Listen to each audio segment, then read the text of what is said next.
sur ce rapport, puisque la séance du 22 novembre 2022, consacrée au budget, vous nous annonciez la création d'une nouvelle agence de la promesse républicaine. À l'époque et pendant toute l'année 2023, nous vous avons fait part de nos doutes, de nos interrogations, de nos craintes à voir cette agence se monter sur le dos des missions locales, de dispositifs régionaux comme Défi Métiers, les EDI, le débat précédent le démontre aussi.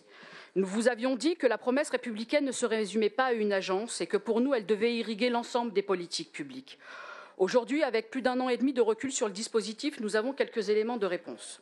Les contours d'Oriane se sont précisés, avec parfois des dispositifs qui peuvent que nous convenir. C'est le cas en particulier de l'appel à projet de lutte contre les RICS, qu'à force d'insistance, de travail et de propositions, nous avons fini par impulser.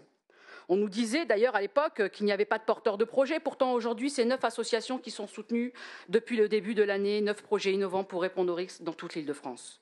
Comme quoi, avec des financements et de la volonté politique, on peut produire des résultats. C'est une bonne chose et nous nous en félicitons. Nous avions raison sur les RICS, mais permettez-moi de vous dire, en toute modestie, que nous avions aussi raison sur Oriane. Oui, cette agence, pour les jeunes, est dans de trop larges proportions une agence de communication. Les frais de logistique, communication, site web représentent 785 000 € sur 2023-2024, soit près de 15% de tout ce que vous avez dépensé pour les projets fléchés à Oriane, sans compter les dépenses de ressources liées aux ressources humaines. Dit autrement, avec Oriane, un projet sur 6, c'est de la com et des frais de structure. Est-ce qu'on n'aurait pas pu, comme c'était le cas précédemment, avoir les projets pour la formation et l'insertion sans passer par une agence dont les coûts de structure explosent? Nous pensons que si, vos priorités interrogent. Elles interrogent aussi s'agissant de l'externalisation à un prestataire privé du dispositif de mentorat. L'année dernière, nous avons voté une enveloppe de 50 000 € pour l'application Trouve ton mentor, qui n'a toujours pas vu le jour.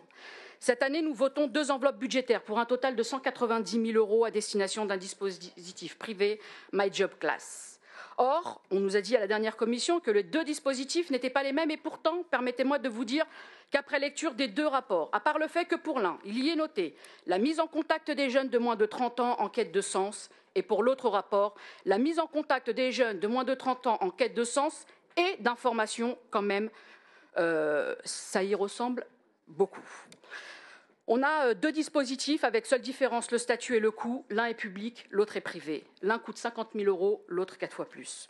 Pour finir, je me permets d'attirer l'attention sur le fait que nous votons ici un dispositif d'appui de l'orientation des franciliens qui vise à accompagner des publics spécifiques. Comme je l'ai déjà dit à plusieurs reprises ici, je pense que ces fonds dédiés aux publics qui ont des difficultés particulières en matière d'insertion et d'orientation doivent aussi servir à financer des campagnes de testing et à soutenir des associations qui préparent les jeunes susceptibles de subir des discriminations à l'embauche. Pour rappel, selon une étude de l'Institut des politiques publiques en 2021, une personne dont l'on suggère une origine maghrébine a 31,5% de chances de moins d'être contactée par des recruteurs. Il y a là un angle mort que la région, compétente en matière d'insertion et de formation, doit combler. Je conclus donc en disant que dans une démarche constructive, et comme nous l'avons toujours fait, nous continuerons de soutenir au cas par cas les projets qui vont dans le bon sens pour les franciliens.